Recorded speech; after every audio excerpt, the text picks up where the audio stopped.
분명히 왕을 구하는 일이 잘못되었는데 그 백성들이 구했는데 하나님이 그것을 응답해 주셨어요. 그리고 또한 그 응답해 주는 과정도 살펴보면 철저하게 하나님이 주도권을 가지고 그 사울 왕을 세우는 모습을 보여줍니다. 도대체 하나님께서 무엇을 원하시는 걸까요? 도대체 무엇을 원하시는 걸까? 사무엘상 8장 7절 말씀 보니까 이스라엘 백성들이 요구를 이렇게 표현합니다. 모든 나라와 같이 우리에게 왕을 세워주소서. 모든 나라와 같이 우리에게 왕을 세워주소서. 그러나 그들의 요구는 분명히 잘못된 것, 즉 오늘 10장 읽었지만 12장에 가보면 방금 읽었는 대로 사무엘이 분명히 그것이 틀린 것이고 지금 밀베는 때, 즉 추수할 때이기 때문에 비가 내리지 않는 시즌이지만 내가 하나님 앞에 기도하면 이 왕을 구한 일이 잘못된, 즉 하나님께 범죄한 일이기 때문에 우리와 비를 내리실 거다.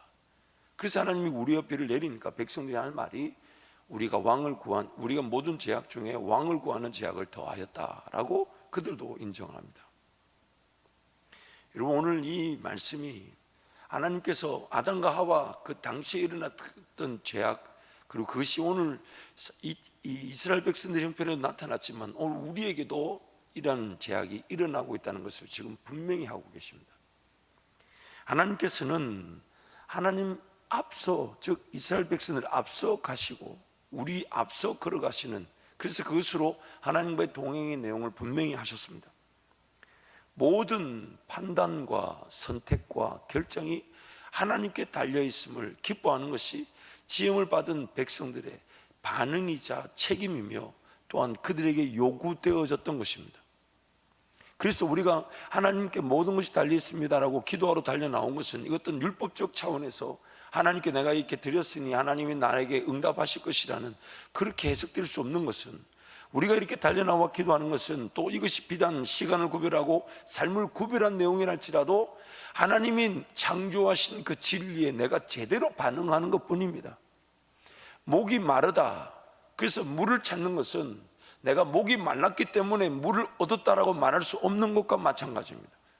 하나님을 찾을 수밖에 없는 인생이, 하나님을 찾은 것은 반응이지, 그리고 하나님은 그 반응을 순종으로 여겨주셔서 마치 심은 것으로 열매를 거두듯 그렇게 삼아 주시더라는 거예요. 목이 말라서 물을 찾은 것인데 하나님은 그 하나님을 찾았다는 그 하나의 이유를 헌신했다, 희생했다, 이렇게 여겨주시더라는 거예요. 그래서 하나님과의 동행을 통해 하나님의 인도하심을 따라 하나님을 배우고 알아감으로써 그들도 하나님의 시선과 관점을 이해하게 되고 그것에 따라 분별하면서 매 순간 하나님을 기다리고 인내함으로 모든 판단, 모든 생각이 하나님께 달려 있음을 고백하는 자들이 바로 하나님의 백성들입니다. 사무엘의 뒤를 이어 사사 역할을 감당할 사무엘의 아들들이 범죄하였다 할지라도 그 상황을 하나님께서 모르시지 않기에 모든 나라들처럼 우리도 왕을 세워달라고 요구할 게 아니라 사무엘의 아들들이 사사로서 역할을 감당할 줄 알았는데 못하고 있습니다. 하나님은 어떻게 생각하십니까? 하나님은 이 일을 어떻게 보고 계십니까? 하나님은 이 일을 어떻게 해결해 주실 것입니까? 이게 지금 그 이스라엘 백성들에게 어쩌면 요구되었던 반응이었습니다. 왜냐하면 그들을 세우신 분이 하나님이시라면 나는 어떻게 판단해야 되며 나는 어떻게 하나님께 은혜를 구해야 될까요? 하나님의 일하심을 신뢰하며 기다린다. 그렇기 때문에 하나님은 어떻게 보십니까? 저도 어떻게 판단하면 좋겠습니까? 저 어떻게 하나님 결정하면 좋겠습니까? 저 인내할까요? 저부터 헌신해야 될 일이 있습니까? 저부터 따라가야 될 일이 있습니까? 저부터 하나님께 귀를 기울여야 될 일이 있습니까? 제가 뭔가 하나님과 함께 걸어가야 될 동행의 길이 있습니까? 그들은 문제를 발견하자마자 하나님의 선택과 결정에 귀를 기울이지 않고 자신들이 먼저 방법을 제시하고 그것을 하나님이 이루어 주시기를 구했습니다. 그런데 그들이 무지한 가운데 그게 죄가 되는 줄 모르고 그걸 하나님께 구했는데 하나님은 그거를 틀렸다라고 말하지만 그들이 굽히지 않으니까 그걸 들어주시더라는 거예요. 그 백성들이 분명히 사무엘이 얘기하잖아요.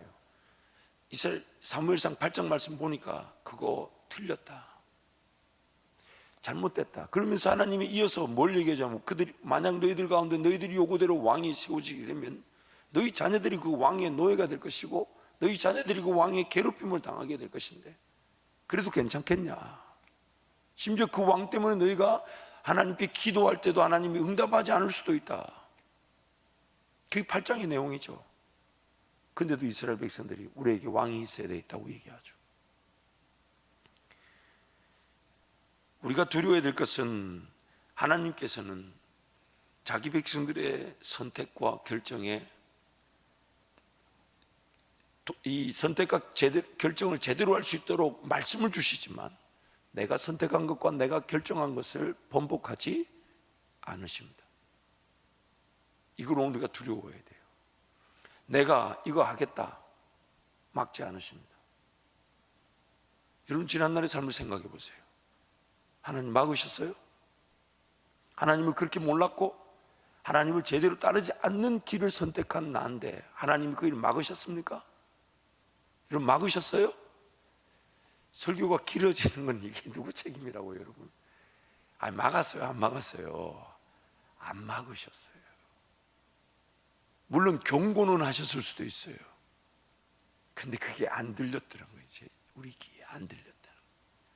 그때 그 만남의 길, 그때 그 계획의 길, 그때 그 선택의 길을 하나님이 막지 않으시더라는 겁니다. 하나님은 제대로 선택하고 제대로 결정할 수 있도록 하나님 말씀 통해 분별력을 더하기를 원하시지만 내가 선택하고 내가 결정한 것에 대해서 막지 않으시더라고요. 그것을 번복하도록 하지 않으시더라고요. 왜냐하면 인격적 동행의 기회가 사라지기 때문입니다. 인격적 동행의 기회, 자발적으로 자원해서 하나님을 선택할 기회를 하나님이 놓치기 원치 않으십니다. 왜냐하면 그 인격적 동행을 통해 우리가 하나님을 닮아가며 성숙하고 성장하게 될 것이기 때문에 자율적 선택과 결정에 따른 하나님과의 동행은 사라집니다. 그것을 다른 말로 인격적 동행에 이 반대되는 말이 기계적 동행이란 말인데, 즉 모든 악한 선택과 결정 때마다 하나님이 그것을 번복시켜 주면 우리는 뭐 하면 될까요? 내가 이렇게 선택해도 하나님이 바꿔주실 거니까 그렇게 선택할까요, 안 할까요? 나는 기계가 되어버립니다. 판단하려고 하지 않고 물론 지금 우리는 판단해서는 안 되고 분별해서는 안 되는 죄와 사망의 법의 지배가 있기 때문에 철저하게 하나님 앞에 엎드려 모든 판단과 선택이 하나님께 있습니다 했을 때 성령 하나님 우리를 말씀을 통해 그 상황에서 깨달아야 될 지혜와 그 상황에서 들어야 될 음성을 듣게 됨으로써 새로운 어떤 판단과 분별의 기준을 배우게 되죠. 그러나 그 새로운 판단과 분별의 기준을 배울 때마다 앞으로도 어떤 길에서든지 배움의 기회는 되겠지만 내가 가진 것으로는 판단하고 분별할 능력이 나에게 없다는 것을 고백할 뿐입니다. 하나님을 더 의지할 뿐이에요. 모든 배움의 기회, 모든 기회는 하나님이 그 순간에 주신 지혜와 능력으로만 판단할 수 있고 결정할 수 있는 것임을 나는 그저 배우고 반복적인 하나님을 더 의지하고 하나님을 더 신뢰할 그 자세밖에 우리는 배우는 게 없습니다. 그러나 그것을 통해 내가 자발적으로 자원해서 끊임없이 하나님을 선택하는 겁니다. 끊임없이 하나님 앞에 기다리는 것이고 끊임없이 하나님 말씀 앞에 인내하는 것이에요. 이게 바로 평생의 우리의 인격의 동행의 내용입니다. 그러나 그것을 통해 우리가 하나님을 배우고 지혜를 들으며 음성을 들으며 성장하게 됨으로써 나중에는 하나님이 그 모세와 동행하셨던 것처럼 마치 모세의 의견을 듣고 모세의 의견에서부터 뭔가 하나님의 일이 시작되는 것이냐, 하나님께서 모세에게도 듣고자 하시고 모세의 들음을 통해 이스라엘 백성들의 심판을 막아 죽이시기도 하고 모세 한 사람의 기도를 통해 하나님이 그들 가운데 내릴 그 재앙을 피하게 해주시기도 하더라는 겁니다. 그러나 그 내용이 뭐냐? 과연 하나님이 그걸 모르셔서 모세로 하여금 무릎 꿇게 하고 듣게 하셨나? 그게 아니라 인격적 동행의 차원에서 하나님을 더 깊은 관계의 은혜를 누리기를 원하셨다는 겁니다. 이렇게 예를 들면 좋을 것 같아요. 제가 이런 종을 만들었다고 칩시다. 참 잘 만들었죠, 여러분. 근데 제가 이 종과 인격적 관계를 맺는다고 말할 수 있을까요? 내가 만든 이 종을 너무 잘 만들었기 때문에 물론 사랑할 수는 있겠지만 내가 인격적 관계를 맺는다고 말할 수 있을까요? 만약 나의 선택과 나의 결정에 하나님이 개입하셔서 번복하신다면, 내가 잘못 내디디는 그 발걸음이 틀렸다 하시면서 다리를 부숴버리시든지 아니면 그 관계를 깨지게 만드시다든지, 만약 내 모든 선택에 내 모든 결정에 아니야 그렇게 개입하신다면 하나님과 나와의 인격적 관계는 어떻게 될까요? 나는 어떻게 결정할까요? 내가 아무 때나 결정해도, 내가 죄짓 있는 쪽으로 결정해도 하나님이 아니야 라고 막아주시고 돌이키게 하신다면 나는 앞으로도 어떻게 결정하고 살까요? 하나님의 말씀을 듣고자 할까요? 인내하고자 할까요? 사랑하고자 하는 마음은 생길까요? 그럴 필요 없죠. 왜? 하나님이 바꾸어 주실 거니까, 하나님이 변경시켜 줄 거니까. 방자해지게 됩니다. 성장과 성숙이 없습니다. 주님 닮아간다? 그럴 필요가 없어요. 그럴 필요가 없어요. 죄를 지을 위기가 있지만 그 죄를 지을 위기를 위기로 깨닫고 하나님을 선택하고 하나님을 인내하고 하나님의 지혜와 하나님의 음성을 듣고자 하는 것, 그게 바로 오늘 우리가 창조되어진 내용이었고, 이제는 죄를 지을 위기가 아닌 죄 짓는 것밖에 못하는데 하나님은 성령 하나님을 통해 하나님을 의지하고 붙들고 사랑하며 그분 말씀을 듣고자 우리의 삶을 인도하고 계신다는 것입니다. 그렇기 때문에 이스라엘 백성들의 무지, 즉 죄가 죄인 줄 모르고 하나님께 요구한 내용에 대해서 하나님께서는 응답하시고 들어주시기까지 하셨다는 거예요. 그리고 그들의 요구대로 사울 왕을 세워주셨는데 그 사울 왕을 지목하시고 세워주시는 그 과정이 오늘 등장합니다. 10장 말씀부터 보면 사울과 그 전에 하나님이 어떤 동행을 했는지에 대해서는 전혀 등장하지 않아요. 그러나 10장 말씀 보면 하나님이 사울에게 특별한 경험을 하게 하시는데, 그 특별한 경험은 결국 사울이 왕으로 세워질 만한, 자기 스스로가 왕으로 세워질 만한 잘하는 어떤 그런 자세가 갖추어져 있지 않다 보니까. 왜요? 제비까지 뽑았는데도 저 진보다리 사이에 숨었잖아요. 그런 사울의 형편을 아시고 그 사울을 지금 기회를 주셔서 왕으로 세우시기 위한 하나님의 특별한 그런 만지심이 있었다는 겁니다. 그래서 아버지 암나기를 잃어버린 사울이 암나기를 찾으러 나선 길에서 사무엘을 만나게 하시고, 또한 사무엘과 함께 잠을 자게 하시고, 물론 그때 왕으로 기름도 붓죠. 그리고 사울에게 얘기합니다. 사무엘이 암나기를 곧 찾았다라는 아버지의 종들을 만나게 될 것이다. 또한 그 이후에 오히려 그 장소까지 얘기해줘요. 그 아버지의 종들, 암나기를 찾았다는 소식을 전해줄 종들을 라헬의 무덤 근처에서 만나게 될 것이다. 그리고 그 만남 이후에는 다볼 상수리 나무에 이르면 베델로 올라가는 세 사람을 만날 텐데, 그 세 사람이 한 사람은 염소 셋과 한 사람은 떡 세 덩이를 가졌고 한 사람은 포도주 한 가죽부대를 가지고 올라가는데 그들이 사울에게 떡 2덩이를 줄 거다. 또한 그 후에 하나님의 산에 이르면 예언하는 선지자 무리들을 만나게 될 것인데, 그 예언하는 선지자 무리 가운데 당신도 예언하게 될 것이다. 왜 이런 기회를 주셨냐 하면 사울에게도 어떻게든 기회를 주시기 위한 거예요. 동행의 기회를, 하나님을 만나볼 기회를 주는 거예요. 그를 왕으로 세우기 위한 백성들의 요구가 있으니까. 그리고 그 사무엘이 예언한 대로 그대로 이루어졌죠. 그래서 사울이 하나님으로부터 택함을 받았다라는 그 분명한 경험을 하게 됩니다. 그런데 여러분, 방금 우리가 오늘 읽었던 17절 말씀부터 좀 더 이해되지 않는 장면이 나와요. 그게 뭐냐면 사울은 이미 왕으로 기름 부음을 받았고 하나님의 분명한 만지심이 있었는데 17절부터 제비를 또 뽑습니다. 왕으로 세우는 일을 사무엘에게 사울 왕을 사무엘을 통해 왕으로 기름 부었잖아요. 부었고 또한 그 사울로 하여금 하나님의 그 말씀에 따라 기름 부은 이후에 하나님을 좀 더 알아갈 수 있도록 모든 사건들을 준비해 놓으셨고, 심지어 여호와의 영이 사울에게 임하여 예언하는 자들과 함께 예언하는 은혜도 누렸습니다.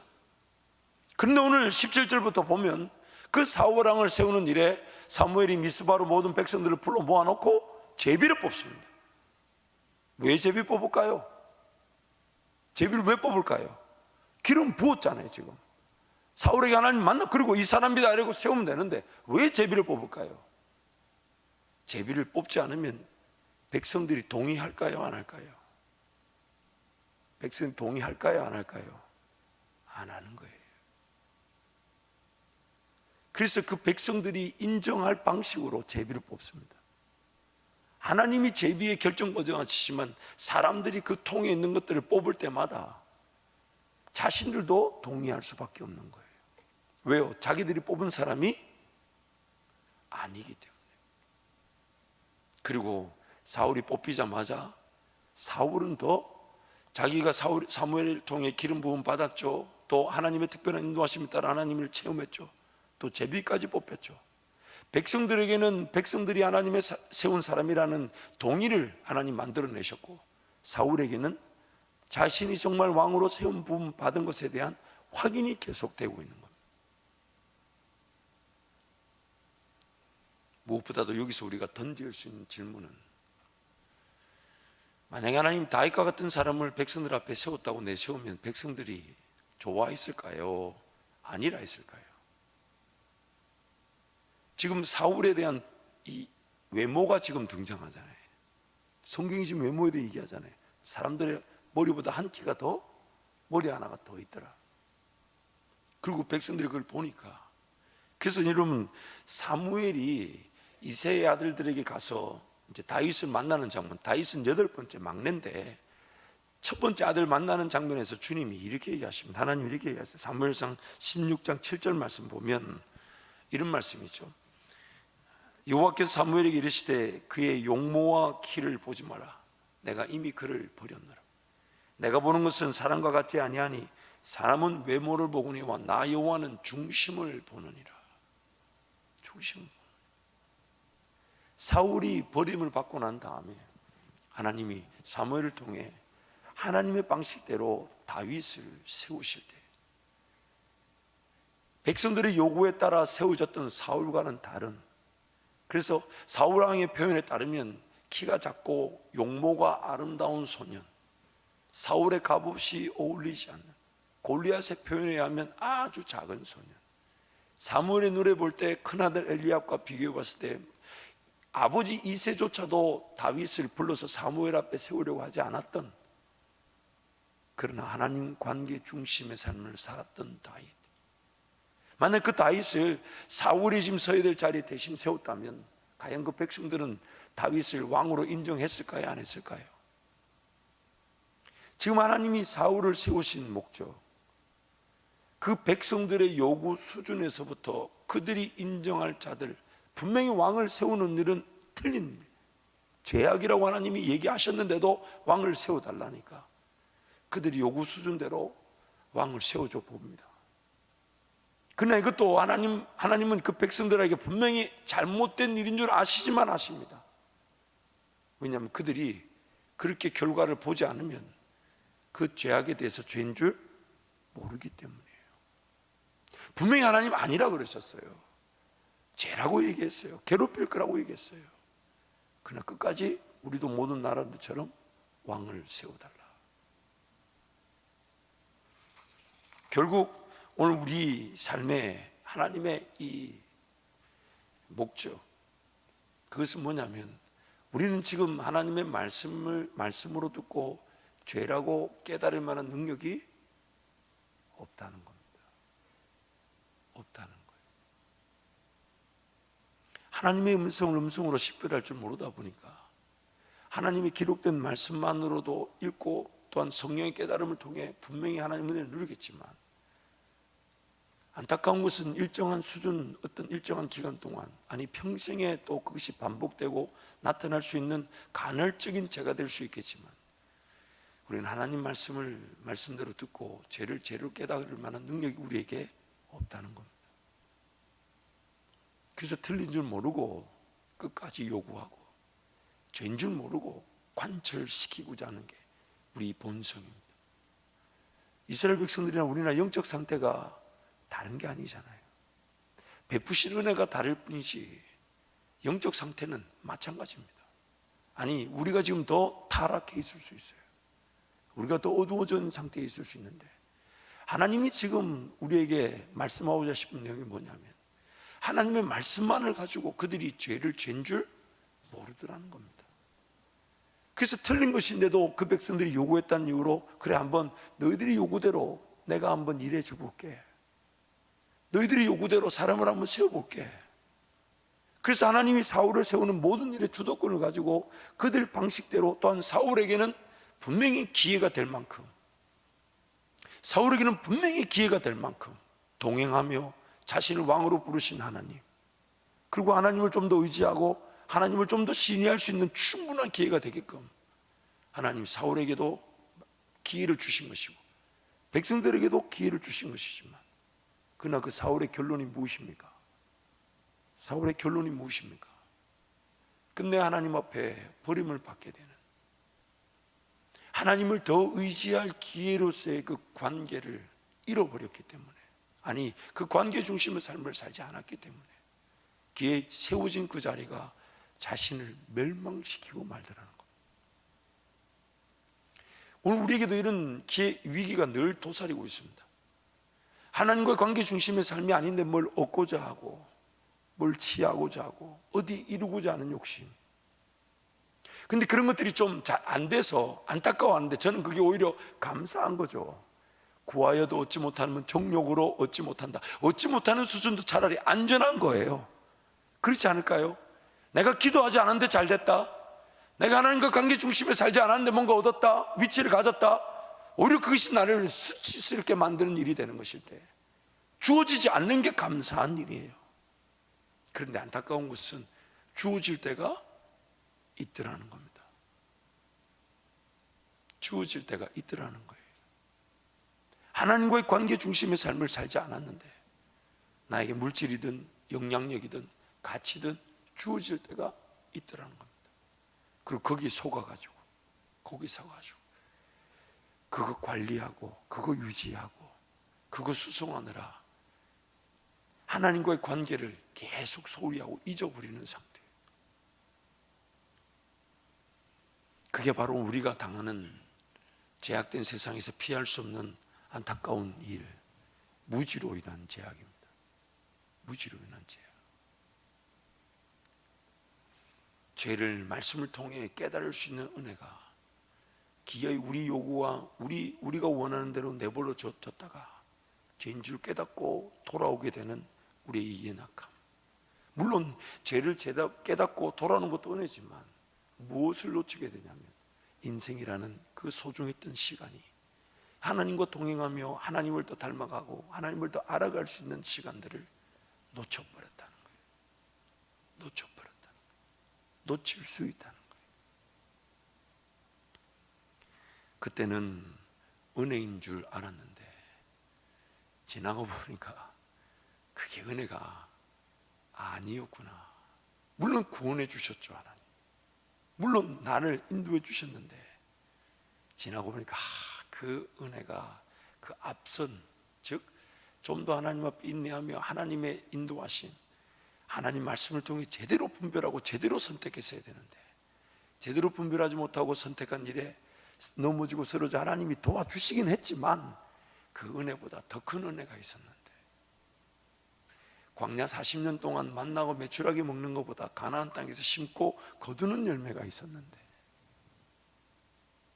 그렇죠, 그때 더 헌신할 수 있었고, 그때도 주님 사랑할 수 있었고, 그때도 주님 섬길 수 있었는데, 물론 지금도 우리는 은혜로 이 새벽을 깨우고 또 주님의 은혜를 구할 수 있게 되었지만은, 지난날의 삶을, 또한 우리 말씀을 통해 우리 삶을 발견할 때마다 오늘부터 걸어갈 삶이 좀 달라질 수 있기 때문에 하나님 오늘 또 우리에게 도전하고 계신 것입니다. 이제는 그러지 말라고, 이제는 이전처럼 그렇게 살지 말라고, 하나님 말씀을 통해 죄를 깨달을 수 있도록 은혜를 구하고 말씀 중심 붙들고 살아라고. 그럼에도 불구하고 우리는 연약해서 제가 죄인 줄 모르고 무지하게 죄를 지었다가 그제서야 나중에 다 결과를 만나고 난 다음에 죄인 줄 발견하게 된 어리석은 인간들이니까 하나님 말씀으로 달려가 하나님께 귀를 기울이고 말씀 속에서 나를 발견하고 하나님 살려주세요, 도와주세요. 나는 뭐가 틀린지도 모르고 틀린 걸 붙들고 있고 뭐가 죄인 줄 모르고 죄인 줄 붙들고 있습니다. 하나님, 제가 들어야 될 게 뭡니까? 깨달아야 될 게 뭡니까? 봐야 될 게 뭡니까? 그렇게 하나님 은혜를 구하는 것이 바로 오늘 우리가 누리는 은혜가 되는 것입니다. 사랑하는 성도 여러분, 구약 이스라엘 백성들과 우리는 영적 형편이 똑같습니다. 다시 한번 강조할게요. 더 어두우면 어두웠고 더 악해졌으면 악해졌지 그들 영적 형편과 다르지 않습니다. 그러나 우리가 받은 은혜는 그들처럼 심판과 정죄와 심판을 당하지 않는다는 것뿐이에요. 누구 때문에요? 누구 때문에? 예수님 때문에. 또한 그들의 기록을 우리에게 주신 이유가 뭡니까? 그들은 정말 모르고 당했어요. 그들은 정말 모르고 당했어요. 이런 기록이 없었잖아요. 아니, 이런 기록이 있었음에도 불구하고 예수님 시대 그 이스라엘 백성들은 전혀 이 기록을 기록으로 보면서도 깨달을 만한 기회가 없었어요. 왜냐하면 성령 하나님이 거하지 않으셨기 때문에.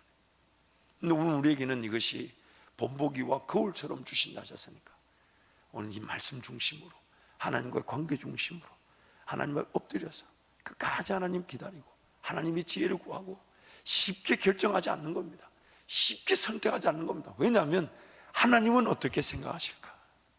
그러니까 결국 이 결정과 선택이 어디에서부터 좌우되냐면 평상시 내가 하나님과 얼마나 관계를 맺으며 살아왔는가, 나는 얼마나 깨어 있고자 했는가, 나는 얼마나 귀를 기울이고자 했는가, 나는 얼마나 주님 사랑했는가, 나는 얼마나 주님 한 분이면 충분했는가, 바들바들 떨려도 정말 주님이 주시면 먹고 아니면 안 먹고자 했는가, 정말 죽으면 죽을지언정 내 인간적 생각에 먹고 마시고 있는 문제를 해결하지 않으려고 했는가. 그러나 그 모든 것들도 결국 주님 사랑하고 주님이 나에게 은혜 베푸신 것 때문에 그런 마음의 자세를 가지며 주님 앞에 인내했던 것인데, 그래서 여전히 오늘 또 그 주님의 뜻에 목말라 이 새벽을 달려나와 이 새벽을 깨워 하나님, 오늘 또 나는 하나님 은혜에 목마릅니다. 여전히 하나님 은혜에 갈급합니다. 여전히 하나님 음성에 귀를 기울입니다. 그 음성 없이는 살고 싶지 않습니다. 하나님 은혜를 베풀어 주옵소서. 이 시간 우리가 통성으로 같이 한번 기도하겠습니다.